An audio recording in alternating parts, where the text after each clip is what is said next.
Hello बच्चों, UP board PCM में एक बार फिर से आपका स्वागत है। आज की इस वीडियो में हम लोग सॉल्व करेंगे कक्षा 10वीं के गणित का पेपर, जिसका कोड है 822HW। ये इसका दूसरा पार्ट है। पहले पार्ट में हमने बहुविकल्पीय प्रश्नों को, जिनकी कुल संख्या 20 थी, उनको हमने हल किया है और आज के इस खंड में आगे के कुछ प्रश्न लगाने की कोशिश करेंगे। तो पहला सवाल है, सिद्ध कीजिए कि √2 एक अपरिमेय संख्या है। तो अपरिमेय संख्या को प्रूफ करने के लिए एक पूरी कंप्लीट प्लेलिस्ट है हमारी, जो कि रियल नंबर का एक प्लेलिस्ट है, उसमें आपको मिल जाएगा और साथ में ये हर वर्ष के अंशाल में मौजूद है, तो इसलिए हम इसको छोड़ दे रहे हैं। 21वें का दूसरा खंड है, सिद्ध कीजिए 1 + sec a by sec a = sin square a by 1 - cos a। तो देखते हैं इस सवाल को।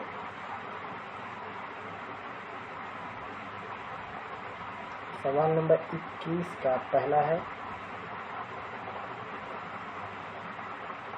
1 + sec a बटे में sec a, और प्रूफ करना है इसको sin स्क्वायर a बटे में 1 - cos a, ऐसा प्रूफ करना है। तो आइए इसके लेफ्ट हैंड से शुरुआत करते हैं। इसको लिख सकते हैं 1/sec a प्लस में sec a by sec a। तो 1/sec a ये हो जाएगा cos a, और ये हो जाएगा पूरा का पूरा 1। और अब हम इसके अंश और हर में गुणा करा देंगे 1 - cos a से। तो जब गुणा भाग कराएंगे अंश और हर में, तो 1 + cos a पहले से मौजूद है, गुणा करा देंगे 1 - cos a से ऊपर और 1 - cos a से नीचे। जब गुणा कराएंगे तो ये हो जाएगा 1 - cos square a by 1 - cos a। 1 - cos square का मतलब होता है sin स्क्वायर, और नीचे 1 - cos a पहले से मौजूद है, और यही हमारे सवाल के लिए दाएं पक्ष की सीमा है। ये चीज़ हमें प्रूफ करनी थी। ये है 21वें का पहला खंड। यहाँ पे आपको पूरा सलूशन दिख रहा है। उसके बाद दिखाते हैं आपको अगला सवाल, जो कि है 21वें का तीसरा खंड। ये 21वें का दूसरा है और यह है 21वें का तीसरा खंड। 21 सेंटीमीटर त्रिज्या वाले एक वृत्त की कोई जीवा केंद्र पर एक समकोण आंतरित करती है। संगत लघु वृत्तखंड का क्षेत्रफल बताओ। सवाल नंबर 21वें का तीसरा खंड। सवाल में एक वृत्त है, उसकी त्रिज्या है 21 सेंटीमीटर, और एक जीवा है उसकी, जो कि केंद्र पर 90 अंश का कोण बनाती है। हमें इस जीवा की लंबाई नहीं मालूम, लेकिन हमें त्रिज्या पता है 21 सेंटीमीटर। मान लेते हैं ये O है, ये A है और ये B है। यहाँ पे कोई पॉइंट हम C मान लेते हैं। कहा संगत लघु वृत्तखंड का हमें क्षेत्रफल निकालना। तो ये है छोटा वाला वृत्तखंड, जो कि जीवा इसको बना रही है। तो हमें इसका एरिया निकालना है कि इसका एरिया कितना होगा, ये हमें कैलकुलेट करना है। तो इसके लिए हम क्या करेंगे, इस त्रिज्य खंड का क्षेत्रफल निकाल लेंगे और उसमें से इस त्रिभुज का क्षेत्रफल घटा देंगे, तो हमें यहाँ पे वृत्तखंड का क्षेत्रफल आ जाएगा। तो लिखेंगे संगत, या लिख सकते हैं AB के संगत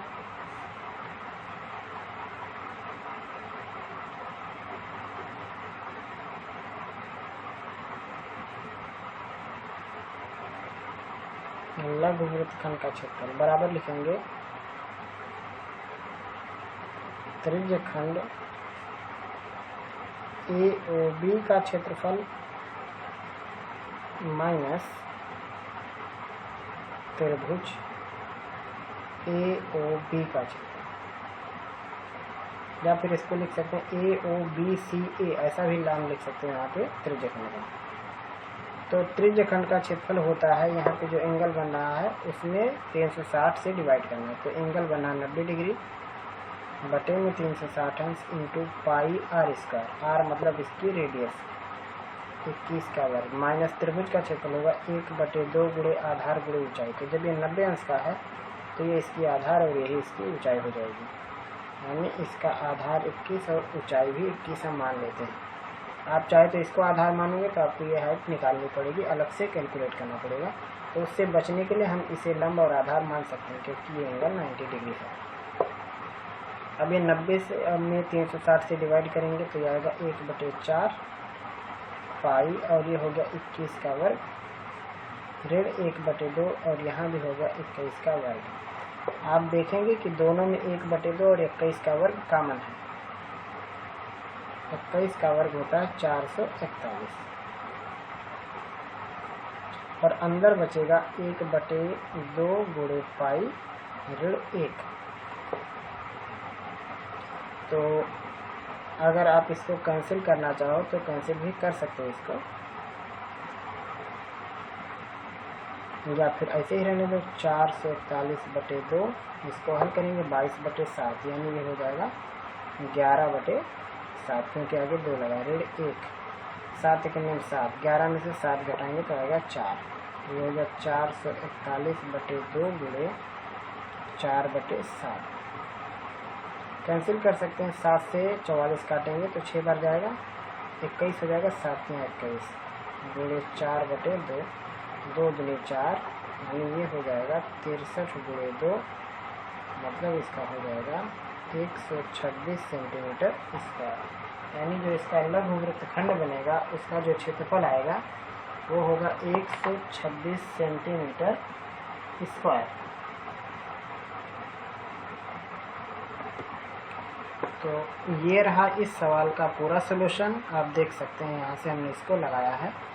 सबसे पहले हमें वृत्त की त्रिज्या ले लेनी है जो कि 21 सेंटीमीटर का था। अब हमें लघु वृत्तखंड का क्षेत्रफल निकालना है, तो उसके लिए क्या करेंगे, हम पूरे त्रिज्यखंड में से त्रिभुज का क्षेत्रफल घटा देंगे। पूरे त्रिज्यखंड का क्षेत्रफल निकालने के लिए हमें 90 डिग्री में 360 डिग्री से डिवाइड करना होगा इंटू पाई, और इसकी रेडियस जो कि 21 सेंटीमीटर का स्क्वायर, माइनस त्रिभुज का क्षेत्रफल होता है 1/2 गुणे आधार गुणे ऊंचाई, यानी 21 गुणे 21। तो आप चाहें तो इसको अलग अलग सॉल्व कर सकते हैं, या फिर देखो आप 1/2 और यहाँ पे 21 का वर्ग यानी 441 वो कॉमन है, तो अंदर बचेगा 1/2 पाई, और यहाँ पे केवल 1 रहेगा। पाई का मान 22/7, 2 से काट देंगे 11/7, 7 1 में 7, 11 में से 7 जाएगा 4। कंप्लीट सोल्यूशन इसका 126 सेंटीमीटर स्क्वायर आ रहा है। अब हम लगाएंगे अगला सवाल। आइए इसका अगला सवाल देखते हैं। तो सवाल है निम्नलिखित आंकड़ों का बहुलक बताओ। यहाँ पे वर्ग अंतराल दिया 15 से 20, 20 25, 25 से 30, ये पूरा दिया हुआ है। तो बहुलक निकालने के लिए हमें क्या करना है, सबसे बड़ी वाली बारंबारता लेनी है। यहाँ पे सबसे बड़ा ये वाला बारंबारता है, तो इसको हम कहेंगे F1। इससे ठीक पहले जो पड़ेगा उसको कहेंगे F0, और इसके ठीक बाद जो पड़ेगा वो पड़ेगा F2। तो आप इसको चाहे तो बना लें, यहाँ हम बना नहीं रहे हैं, आप उसको सवाल को देख करके बना सकते हो। तो इस सवाल के हिसाब से इसका जो संख्या है वो 21 का चौथा खंड, और यहाँ पे हमारे पास जो F0 है वो 9 है, F1 की वैल्यू 10 है, और F2 की वैल्यू है 3। ये देखिए सीरियल से होते हैं लोग, 0 1 और 2। उसके बाद जिसमें सबसे बड़ी बारंबारता उसके सामने जो वर्ग अंतराल है उसका जो छोटा वाला है अंक वो हमें लेना है, और उसे हम निम्न सीमा कहते हैं और उसको यल से दिखाते हैं। तो इसमें स्मॉल यल की वैल्यू है 30, और जिसमें सबसे बड़ी बारंबारता उसके सामने का हमें वर्ग अंतराल लेना है, तो 30-35 के बीच में इंटरवल 5 का है, उसको हम 5 से दिखाते हैं, यट से सर। अब यहाँ पे हम सूत्र लिखेंगे। बहुलक का सूत्र होता है L plus F1 minus F0 by 2 F1 minus F0 minus F2 into H।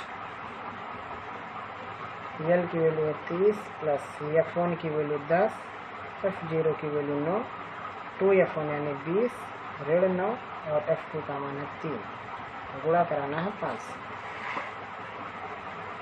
Solve करेंगे तो आएगा 30, 10 में से 9 घटाएंगे 1, 9 3 12, 20 में से 12 घटाएंगे तो 8 गुणे 5, तो हो जाएगा 30 धन 5/8। 5 में 8 से भाग करेंगे तो आएगा 0.625। अब जोड़ देंगे तो हो जाएगा 30.625। यही हो जाएगा इसका बहुलक। और एक बात और याद रखना कि जो आपका बहुलक होगा वो बहुलक सबसे बड़ी बारंबारता के सामने जो वर्ग अंतराल आएगा इसके ठीक बीच में ही आना चाहिए। ठीक बीच में का मतलब एग्जैक्ट बीच नहीं हो सकता, उसके आसपास में हो सकता है। तो 30 से थोड़ा आगे और 35 से थोड़ा कम जवाब आना चाहिए। तो यहाँ पे आप देख सकते हैं जो जवाब आया 30.625 वो 30 से थोड़ा सा आगे है। तो ये हुआ सवाल नंबर 21 के चौथे खंड का जवाब। अब हम लगाएंगे सवाल नंबर 21 के 5वें खंड को।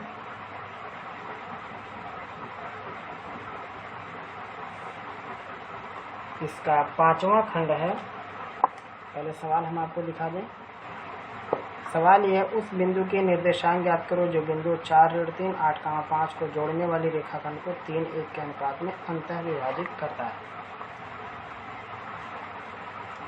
तो सबसे पहले यहाँ पे जो बिंदु दिए गए हैं वो है 4, 3 और 8, 5 और जो अनुपात दिया हुआ है वो है 3:1 का। तो ये हो गया x1 4, y1 का मान 3, x2 का मान 8, y2 का मान 5, m1 का मान 3 है और m2 का मान 1। ये सारी वैल्यू मिल गई। तो अब हम यहाँ पे लिखेंगे विभाजन बिंदु के निर्देशांक।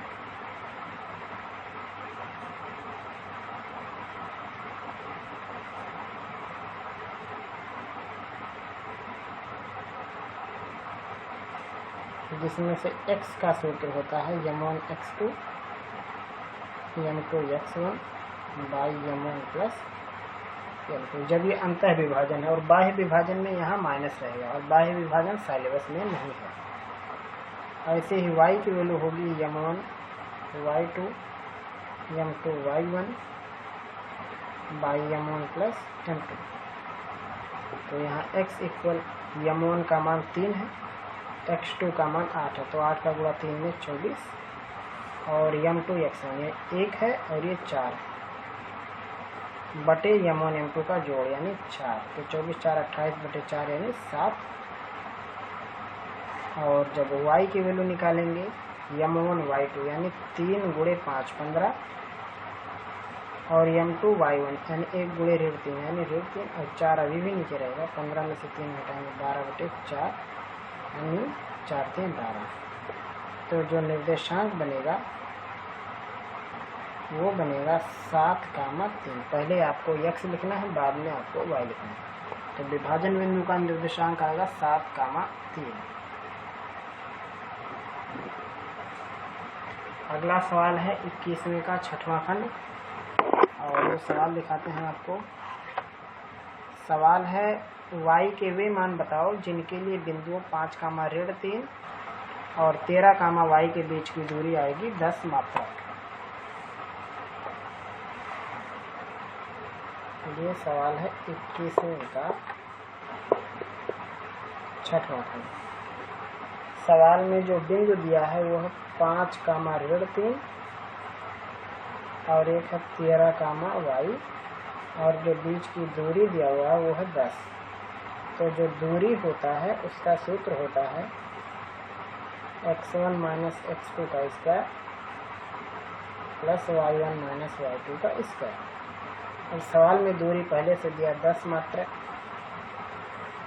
x1 यानी 5 ऋण 13 कर दें या 13 ऋण 5 कोई फर्क नहीं पड़ेगा। तो 5 में से 13 घटाएंगे आएगा ऋण 8 इसका वर्ग और ऋण 3 में से y घटाएंगे यानी ऋण 3 ऋण y इसका वर्ग। अब दोनों तरफ वर्ग करेंगे, ये करड़ी गायब हो जाएगा और यहाँ हो जाएगा 100। 8 का वर्ग 64 और यहाँ a प्लस बी का होल स्क्वायर लग जाएगा। या फिर आप ऐसे ही इसको रहने दो 3 प्लस y का वर्ग, क्योंकि माइनस माइनस कॉमन लेके स्क्वायर कर देंगे। 100 में से 64 घटाएंगे तो आएगा 36 बराबर 3 प्लस y का स्क्वायर। या 3 प्लस y की वैल्यू लिख सकते हैं प्लस माइनस 6। 36 का वर्गमूल प्लस 6 और माइनस 6 दोनों होगा। तो जब हम पॉजिटिव साइन लेंगे तो y की वैल्यू आएगी 6 ऋण 3 यानी 3, और जब नेगेटिव साइन लेंगे तो y की वैल्यू आएगी ऋण 9, यानी y के दो मान होंगे, एक होगा 3 और एक होगा ऋण 9। ये है सवाल नंबर 21 के 6वें खंड का जवाब। उसके बाद हम आपको आगे का सवाल दिखाते हैं। अगला सवाल शुरू होता है सवाल नंबर 22वें का पहला। द्विघात बहुपद 3x² - x - 4 के शून्यांक ज्ञात करो। शून्यांकों और गुणांकों के बीच के संबंध की सत्यता भी जांचनी है। तो सवाल साइड करते हैं और लगाते हैं इसको। सवाल नंबर 22 का पहला सवाल। यहाँ पे जो बहुपद दिया है इसको हम लिखेंगे px से, और बहुपद दिया हुआ है 3x² - x - 4। हमें निकालने इसके शून्यांक यानी शून्य। तो जब भी आप शून्य निकालो तो शून्य के लिए हमें px को 0 के बराबर लिखना होगा, यानी हमें 3x² - x - 4 को 0 के बराबर लिखना होगा। अब यहाँ हमें इसका गुणनखंड करना, तो गुणा करके 12 लाना है और घटा के 1 लाना है। तो उसके लिए हम लिखेंगे 3x² - 4x + 3x। 4 का गुणा 3 में करेंगे ऋण 12 हो जाएगा, और 4 में से 3 घटाएंगे ऋण 1 आएगा। -4 = 0। तो 3 को 3 के साथ लेके 3x कॉमन लेंगे तो आएगा x + 1, और इसमें से -4 कॉमन लेंगे तो आएगा x + 1 = 0। और सॉल्व करेंगे तो x की वैल्यू आएगी -1 और x की वैल्यू आएगी 4/3। अब यहाँ से लिखेंगे शून्यकों का योग, क्योंकि हमें सत्यता भी जांचनी है। ये है ऋण 1 धन 4/3। हल करेंगे तो आएगा ये 1/3। अब यहाँ सूत्र से भी इसको लगाएंगे। सूत्र से जो योग होता है वो होता है माइनस में x का गुणांक बटे में x² का गुणांक। तो ये हो जाएगा माइनस x का गुणांक यहाँ पे है -1, तो ये हो जाएगा -1 बटे x² का गुणांक 3। ऋण और ऋण धन यानी 1/3। तो आप देखोगे सूत्र से भी जोड़ने पे 1/3 आया, और यहाँ पे नॉर्मल जोड़ने पर भी 1/3 आया। अब लिखेंगे शून्यकों का गुणनफल। तो एक है ऋण 1 और एक है 4/3। तो गुणा करेंगे आएगा ऋण 4/3। अब सूत्र से इसको देखते हैं। तो सूत्र से इसका होगा अचर पद बटे में x² का गुणांक। तो यहाँ पे अचर पद अपने वाले सवाल में है ऋण 4 और x² का गुणांक है 3। तो ये देखो दोनों बराबर हो गए। तो यहाँ पे लिखेंगे अतः शून्यकों और गुणांकों के बीच का संबंध सत्य है, और शून्य किसके ऋण 1 और 4/3। ये है सवाल नंबर 22 के पहले खंड का जवाब। उसके बाद अगला सवाल हम आपको दिखाते हैं 22वें का दूसरा खंड। निम्नलिखित रैखिक समीकरणों के युग्म को हल करो। ये है 22वें का दूसरा।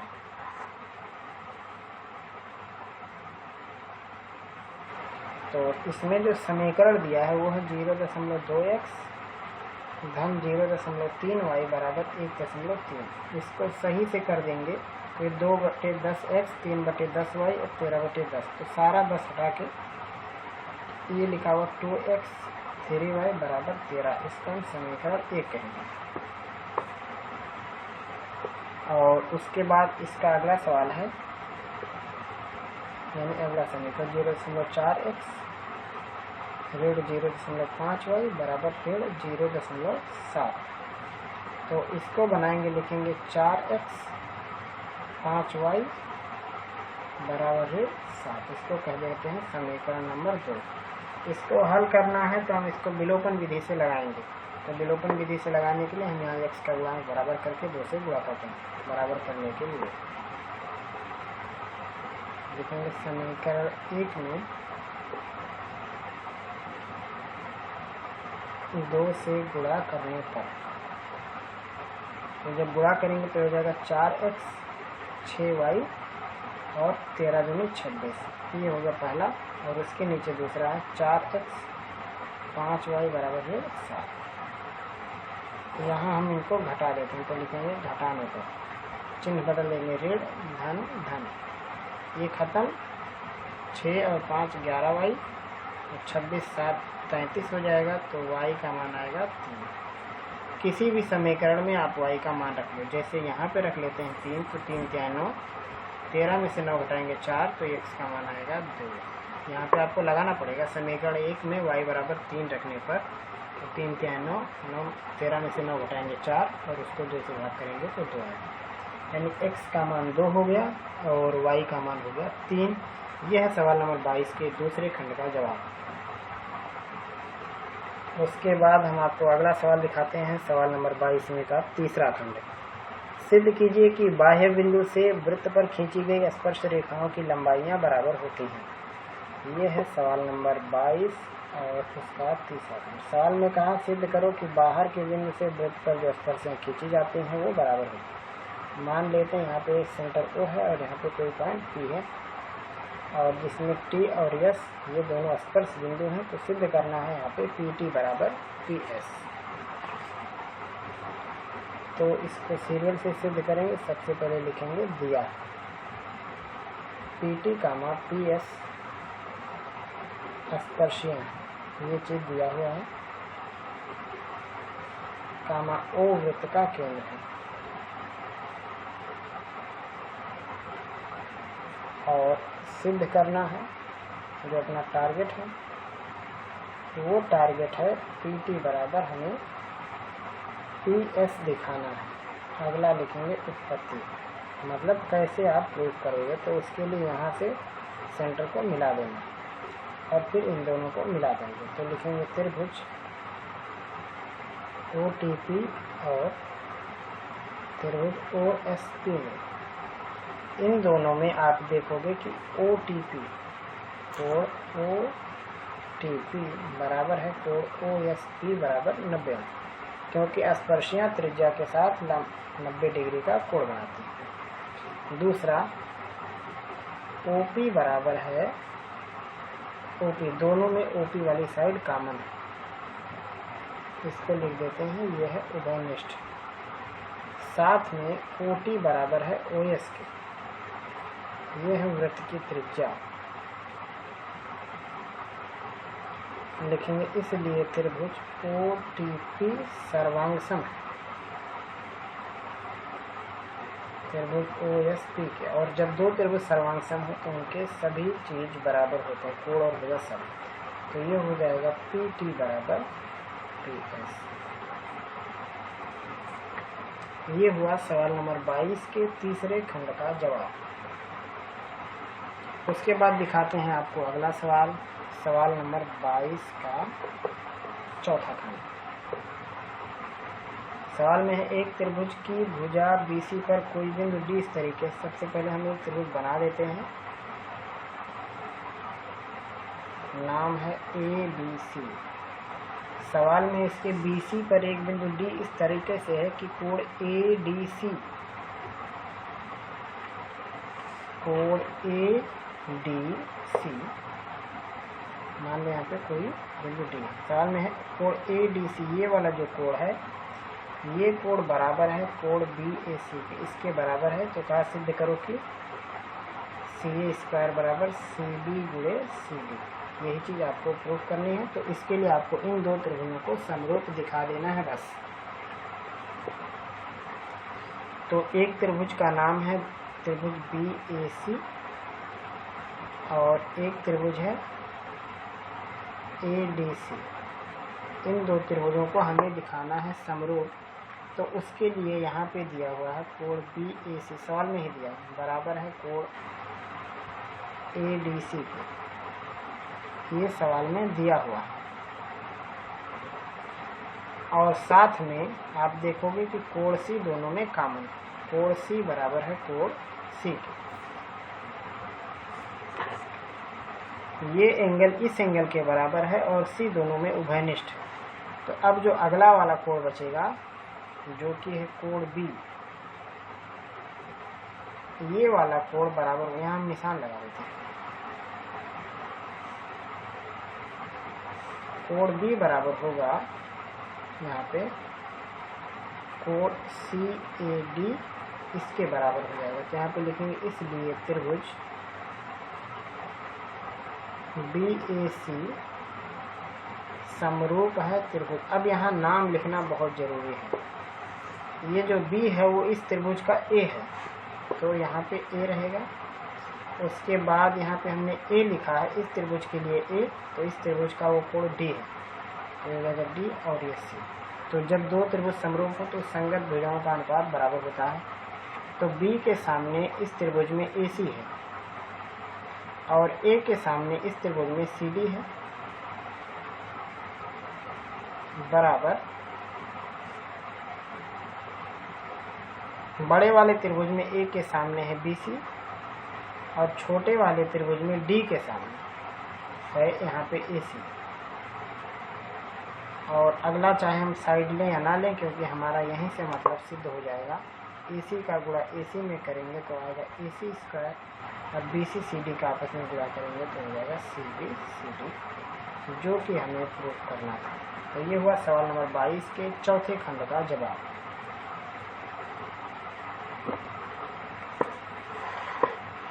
अगला सवाल है सवाल नंबर 22वें का 5वां खंड। इसमें दिया हुआ है निम्नलिखित सारणी का माध्य निकालो।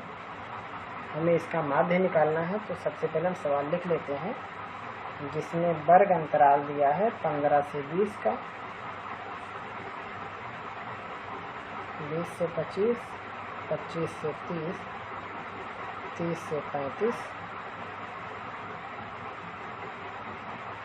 35 से 40, 40 से 45 और 45 से 50, ये वर्ग अंतराल दिया है। और बारंबारता सवाल में खुद दिया हुआ है, जिसको हम यक्ष से लिखते हैं। वो दिया है 14, 56, 60, 86, 74, 62 और 48। तो हमें समांतर माध्य निकालने के लिए फ्रीक्वेंसी का टोटल ऐड मालूम होना चाहिए। जोड़ लेते हैं, 4 6 10, 10 6 16, 16 4 20 और 20 तो 22, 22 8 30, 4 6 10 7 17 8 25, 25 और 6 31, 31 5 36, 1 37 3 40। तो जोड़ हो गया टोटल 400। अब हमें इनका माध्य ये निकालना है औसत। तो औसत निकालने के हम इनको जोड़ेंगे, 15 और 20, 35 का आधा हो जाएगा 17.5, और ये वाले कॉलम को हम x कहेंगे, जिसे हम वर्ग चिन्ह भी बोलते हैं। 20 25 का योगफल 45 का आधा 22.5। तो या तो अब आप सब में ये काम करते जाओ, या तो इसका जो अंतराल है वो जोड़ते जाओ। जैसे 5 का गैप है तो 17 5 22, 22 5 27, 32, 5 37, 37 5 42 और 42 5 47। आप चाहे तो यहीं से इसको हल कर सकते हो f(x), या फिर हम एक लाइन और आगे बढ़ते हैं, वहाँ पे हम d लेते हैं, d बराबर x माइनस a, और हम यहाँ पे इसको a मान लेते हैं। आप इसमें से किसी को मर्जी आप a मान सकते हो। हमने यहाँ इसको a माना, x में से घटाने में 17.5 में से 32.5 घटाएंगे तो ये आएगा ऋण में 15, 22.5 32 घटाएंगे ऋण 10, ऋण 5 और ये 0 की वजह से 5 10 15। अब ही चाहे इसको आप हल कर लो, या एक कदम और आगे जाते हैं, इसको हम u लिखेंगे। तो u बराबर d बाई, आप कुछ भी नंबर से डिवाइड कर सकते हो। जैसे हम यहाँ पे 5 से डिवाइड करते हैं तो आएगा ऋण 3, ऋण 2, ऋण 1, 0 1 2 3। अगले वाले कॉलम में होगा sigma u, f into u, f और u का गुणा। तो 14 का गुणा 3 में ऋण 42, 56 का गुणा 2 में ऋण 112 और 60 का गुणा 1 में ऋण 60, 86 का गुणा 0 में 86, 74 का गुणा 1 में 74, 62 का गुणा 2 में हो जाएगा 124 और 48 का गुणा करना है 3 से, ये है यहाँ पे 3 से 48 में, तो 3 8 24, 3 चौक को 12 2 14, 144 ये हो गया इतना। तो हमने सिग्मा एफ निकाल लिया है, हमें अगले वाले लाइन में सिग्मा एफ यू चाहिए। तो उसके लिए सबसे पहले हम नेगेटिव नंबर को जोड़ के एक जगह कर लेते हैं। तो हम फेयर में उसको जोड़ लेते हैं। तो जोड़ने के लिए 2 2 4 हो जाएगा और 6 1 7 4 11, 1 1 2, ये हो गया ऋण 214 इनका नेगेटिव वालों का जोड़। अब इसके पॉजिटिव टर्म को जोड़ते हैं। 4 4 8 4 12 और 4 2 6 7 13, यानी 1 मिला के 14, 1 1 2 3, 342 हो गया। और ऋण वाला आया 214, तो घटाएंगे 12 में से 4 घटाएंगे 8 आएगा और यहाँ बचेगा 3 में से घटाएंगे 2 और 3 में से 2 घटाएंगे 1, तो इनका अंतर आएगा 128 का। तो ये हो गया 128 सिग्मा ऑफ एफ यू आया। अब यहाँ पे लिखेंगे समांतर माध्य या माध्य। समांतर माध्य का सूत्र यहाँ हो जाएगा। हमने यहाँ पे सवाल में देखो ए घटाया है, तो हम सूत्र में ए जोड़ेंगे। सिग्मा ऑफ एफ यू बटे सिग्मा ऑफ एफ इंटू, हमने 5 से भाग किया है देखो, तो यहाँ पे हम 5 से गुणा कर देंगे। चाहे तो आप यहाँ एच लिख सकते हो।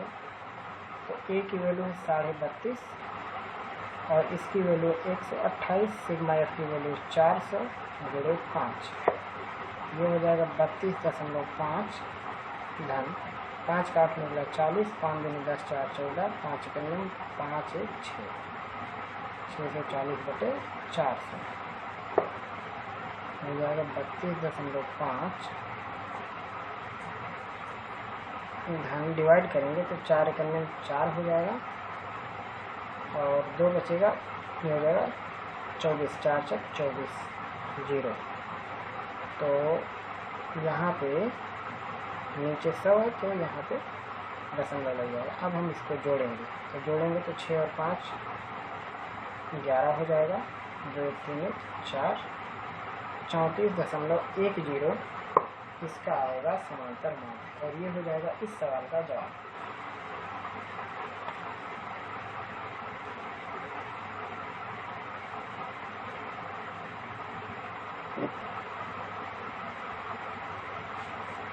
उसके बाद अगला सवाल देखते हैं, जो कि है सवाल नंबर 22वें का 6वां खंड।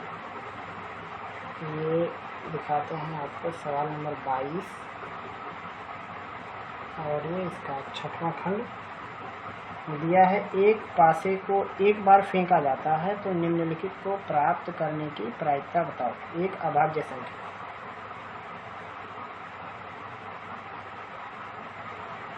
पासे को एक बार फेंकने पर जो कुल संभावनाएं हैं वो होंगी 1 2 3 4 5 और 6, इनमें से कोई भी एक आ सकता है। अब इसमें से जो अभाज्य है वो है 2 3 और 5, ये होगा। तो जो अभाज्य की प्रायिकता, जो कि पहला है अभाज्य की प्रायिकता, तो इसके लिए होगा अभाज्य संख्याएं कुल 3 है और टोटल संख्या 6, यानी आएगा 1/2, इसकी प्रायिकता बन जाएगी। और दूसरा है 2 और 6 के बीच कोई संख्या, और 6 के बीच संख्या की प्रायिकता, 2 और 6 के बीच जो संख्या है उनकी प्रायिकता। तो 2 से 6 के बीच में भी 3 लोग ही हैं, हो जाएगा 3/6 यानी 1/2। ये हुआ सवाल नंबर 22वें के 6वें खंड का जवाब। तो मुझे उम्मीद है कि इस वीडियो में हमने जो कुछ आपको सिखाया समझ में आया होगा। फिर मिलेंगे हम लोग जल्द ही आगे के पार्ट में आगे के टॉपिक के साथ।